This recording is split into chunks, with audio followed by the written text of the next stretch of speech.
We'd like to thank everybody for tuning in for this segment on our rare earth metal syndrome, the new AIDS number 2. This is part 2. And on this one, we're going to open up with the inorganic chemistry and its importance. You can find a little bit on here. There's definitely a lot of content from various websites. But if you just put in inorganic chemistry and you put in what is the importance of inorganic chemistry, it reads, inorganic chemistry is used to study and develop catalysts, coatings, fuels, surfactants, materials, superconductors, and drugs. Important chemical reactions in inorganic chemistry include double displacement reactions, acid-base reactions, redox reactions. In contrast, chemistry of compounds that contain CH bonds is called organic chemistry. Now, inorganic chemistry is used in our everyday lives, like I said before. It can be used as a cleaning agent, a textile.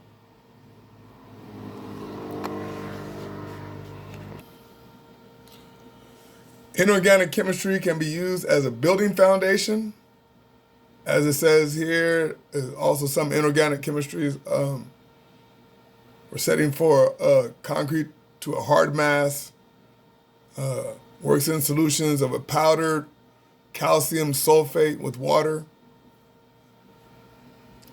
It says here that inorganic compound in the foundation, mostly for the hard materials as well as for stone materials, for inorganic compounds, sets better than organic compounds. It proves how people can find inorganic chemistry in everyday life. It's used in home medicines. It's used in house furniture. It's used in school stationaries. It's used in a water freezer. It's used in electronic devices. I'm going to read this one real quick. Electronic devices that we found in everyday life, such as television, microwave, lamps, batteries, and many more, is based on inorganic chemistry. Alkali is the main component in batteries in inorganic compound. Moreover, the other component of these devices, such as fiber, steel, cable, and such, are also based on inorganic components to construct them. Thus, it shows an example of inorganic chemistry in everyday life. And I want to read this part one more time. Electronic devices that we found in everyday life, such as television, microwaves. Inorganic chemistry is found in jewelry. It is also present in jewelry. Jewelry either made of gold or silver, both are inorganic compound. These jewelries come from earth crust, and some of them, like diamonds, is carbon-based gem. They do not become jewelry instantly, but through process of extracting and the jewelry making. Thus, it shows a very common example of organic chemistry in everyday life in which people may easily overlook that is also the reason why some people are allergic to these jewelries. For example, skin allergy, as these come from inorganic compounds. It says the oxidation process. Oxygen is both organic and inorganic compound, but the oxidation itself has inorganic chemistry mechanisms. Example of oxidation is how white paper eventually turns into yellowish or brown as time goes. It is due to exposed to oxygen. The same goes for metalwork that gets rusty over time. The simple process that are common in everyday life is part of inorganic chemistry. And in conclusion, this website is called azchemistry.com. In conclusion, it says here, there are many examples of inorganic chemistries in everyday life. It includes things humans wear and use, such as cleaning agents to furniture. That is all about the example of inorganic chemistry in everyday life. What seemingly complicated process is actually abundant around humans. Okay? So, what is really inorganic chemistry really made of?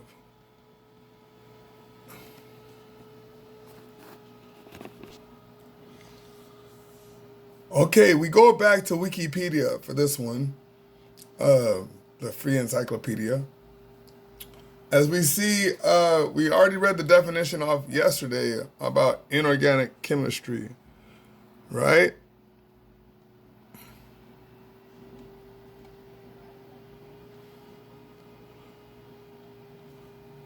So let's go down a little further and dig deep. Okay, so I'm no chemistry professor. I once met a chemistry professor and I introduced him to my theory, and he wanted me to go help him do teaching for some type of, it was one of those weekend chemistry conventions, and they were doing presentations, and he wanted me to go up there, and I was like, no, what I'd rather do is give a copy of my notes to you. But here we go. So, inorganic compounds, they say, are oxides. An oxide is a chemical compound that contains at least one oxygen atom and one other element in its chemical formula. Okay? It contains the carbonates and the sulfates and the halides.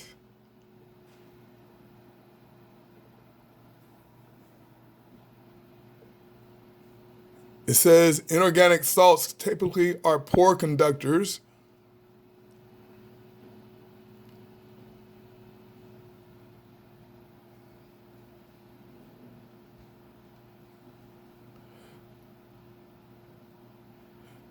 You have inorganic reaction.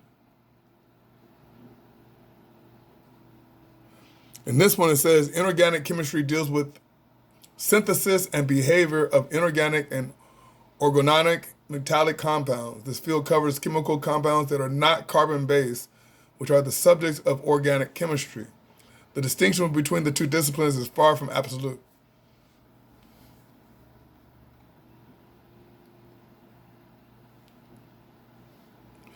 Right here it says when one reactant contains a hydrogen atoms, a reaction can take place by exchanging portions of acid-base chemistry. A more general definition, any chemical species capable of binding an electron pairs is called a Lewis acid. Conversely, any molecule that tends to donate electronic pair is referred to as Lewis base. Now, here are some of the things that I came across when it comes down to the connecting of rare earth metals, or rare earth elements, which sometimes is called. We have ammonia nitrate. Right here it says ammonia nitrate is a chemical compound with a chemical formula of NH4NO3. It is a white crystalline solid consisting of ions of ammonium and nitrate. It is highly soluble in water and hygroscopic as a solid. Although it does not form hydrates, of course there's more, but ammonium nitrate is one. And that's for soil fertilization.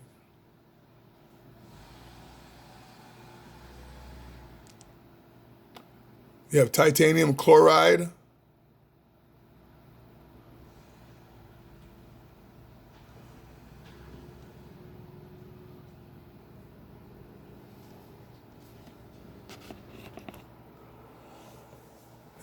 And then we add in things like bioinorganic compounds. By definition, it says here, these compounds occur in nature, but the subfield includes anthropogenic species such as pollutants and drugs. The field, which incorporates many aspects of biochemistry, includes many kinds of compounds. For example, the phosphates in DNA, and also the metal complexes containing ligands that range from biological macromolecules, covalent peptides, or ill-defined species such as humic acid, and to water.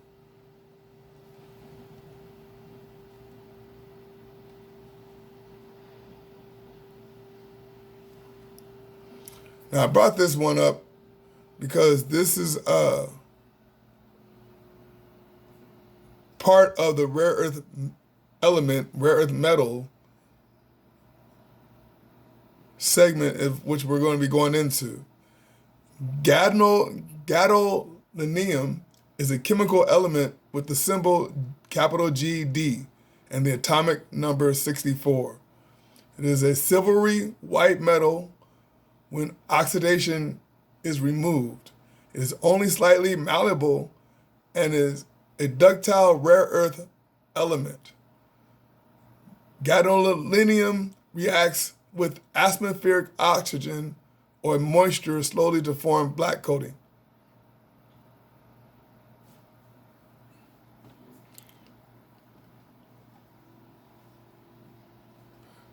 It also says here, medicinal inorganic chemistry includes the study of both non-essential and essential elements with applications to diagnostics and therapies. And they give examples of hemoglobin,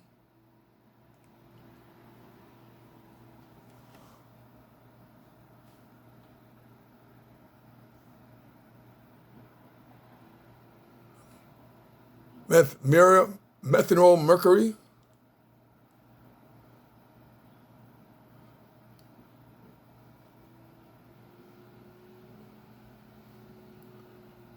and this one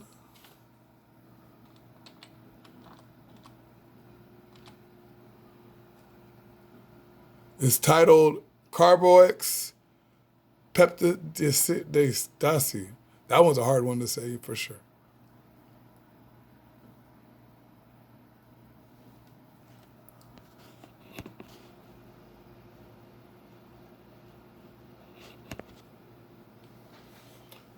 Now, here are samples of the most exported products of inorganic chemistry, of the industry. As you can see on the list here, it says artificial corundum,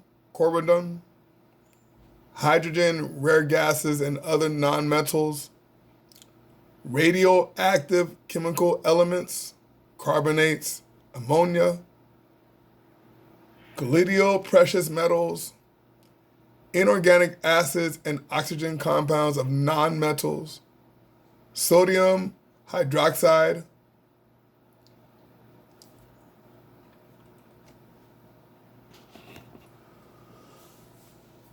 the website we're using now is called exportgenius.in, and these are the top countries exporting inorganic chemistry. China is number 1. United States of America is number 2. Germany is number 3. Australia number 4. Japan number 5. Canada number 6. France number 7. Followed by Korea, then Brazil, then the Netherlands. These are the top exporters of the inorganic chemistry industry.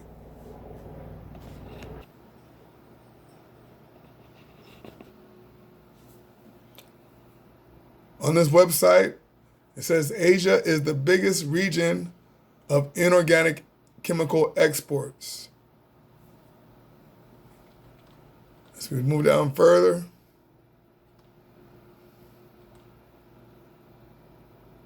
it says Asia is number 1, followed by Europe, number 2, then the Americas, and as you can see, the Middle East and Africa well below. of being exporters by region.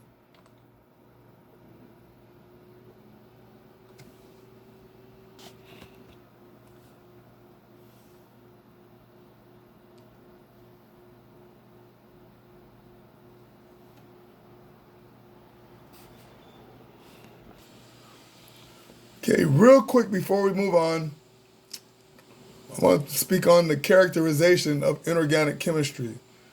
And according to Wikipedia, it says here, because of the diverse range of elements and the correspondingly diverse properties of the resulting derivatives, inorganic chemistry is closely associated with many methods of analysis. Older methods tended to examine bulk properties such as the electrical conductivity of solutions, melting point, solubility, and acidity. With the advent of quantum theory, the corresponding expansion of electronic apparatus, new tools have been introduced to probe the electronic properties.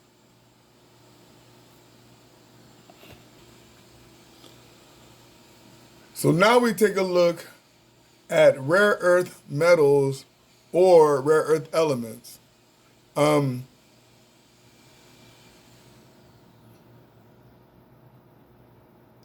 There are a set of 17 nearly indistinguishable, lustrous, silvery white, soft, heavy metals. Scandium and yttrium are considered rare earth elements because they tend to occur in the same ore deposits as the lanthanides and exhibit similar chemical properties, but have different electronic and magnetic properties. I came across rare earth metal back in 2002 while in Las Vegas. I came across a word called yttrium. And as we look at some of these metals, we find that they have different properties for their usage.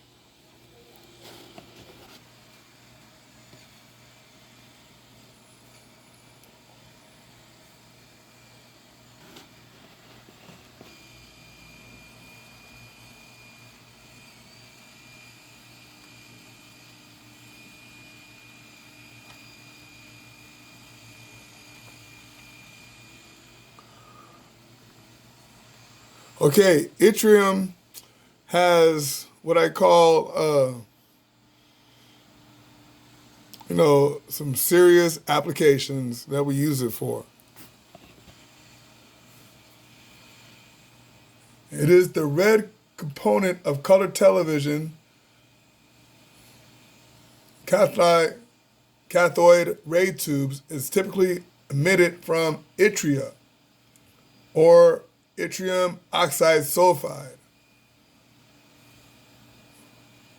The red color itself is emitted from the europium, while the yttrium collects energy from the electron gun and passes it to the phosphor.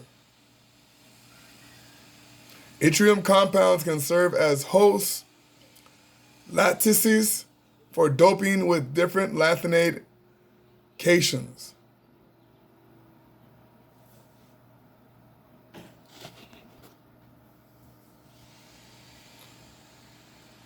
More on yttrium. Yttrium currently has no biological role, and it can be highly toxic to humans, animals, and plants. Water-soluble compounds of yttrium are considered mildly toxic, while its insoluble compounds are non-toxic. In experiments on animals, yttrium and its compound cause lung and liver damage, though toxicity varies from different yttrium compounds.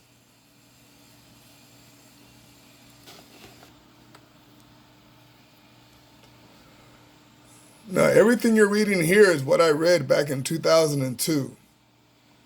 I took a lot of notes, end up losing those notes. They're somewhere floating around the universe right now, but the information is still there. The history of this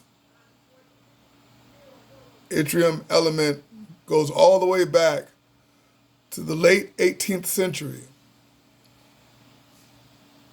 It was found by a part-time chemist by the name of Carl Axel Arrhenius, who found a heavy black rock in an old quarry near Swedish village of Ytterby, now part of Stockholm. Thinking it was an unknown mineral containing the newly discovered element, tungsten, he named it Ytterbite and sent the samples to various chemists for analysis.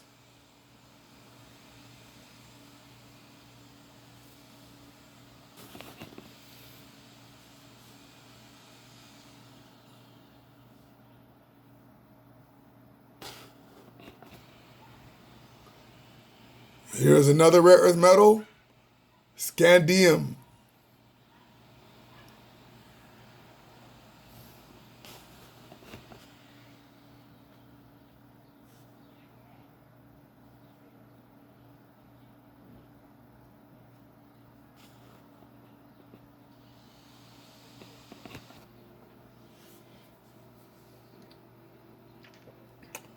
Okay, now there's a series of rare earth metals that consist of a series called a lanthanide.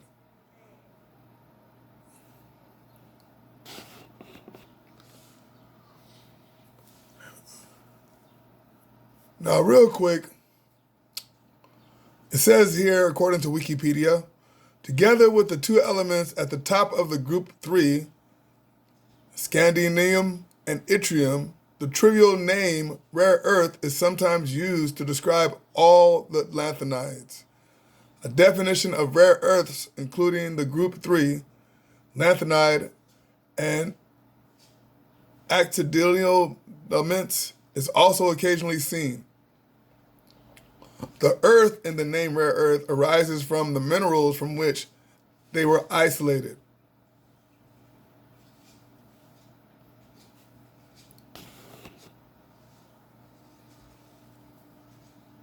As far as applications, a quick overview.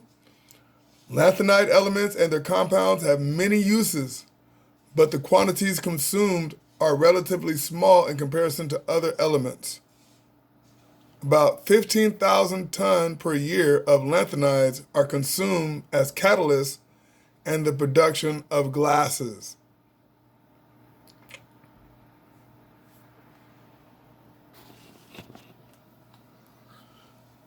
Now, according to Wikipedia and other sites, there are 17 listed rare earth metals on the chemical element chart, periodic table. 17 of them.